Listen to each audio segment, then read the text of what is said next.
Iran ఇప్పుడు తాజాగా ఏదైతే వీళ్ళు అంటే స్టార్లింక్ సర్వీసెస్ అంటున్నాయి కదా, ఇప్పుడు ఇంటర్నెట్ సేవల ద్వారా బయటికి రాకుండా ఇరాన్లో ఇష్యూస్ అన్నిటినీ కంట్రోల్ చేసుకొచ్చారు.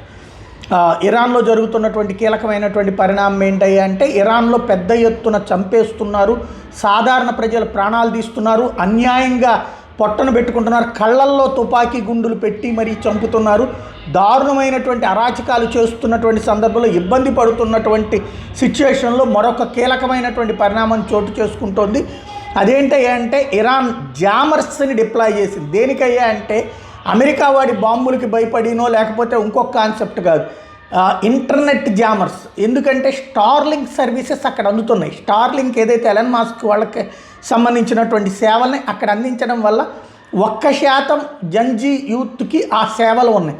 దాంతో వాళ్ళు దాని ద్వారా సోషల్ మీడియాలో అక్కడ జరుగుతున్నటువంటి దారుణాలని ఫోకస్ చేస్తున్నారు, వీడియోలు ప్రొజెక్ట్ చేస్తున్నారు. 550 మంది దాకా చనిపోయినటువంటి వాళ్ళ తుపాకీలకు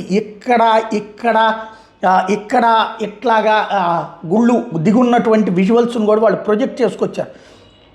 దాంతో ఇప్పుడు జామర్స్ను పెట్టి ఆ ఇంటర్నెట్ సర్వీసెస్ అందకుండా యాక్షన్ తీసుకుంటోంది ఇరాన్ ప్రభుత్వం.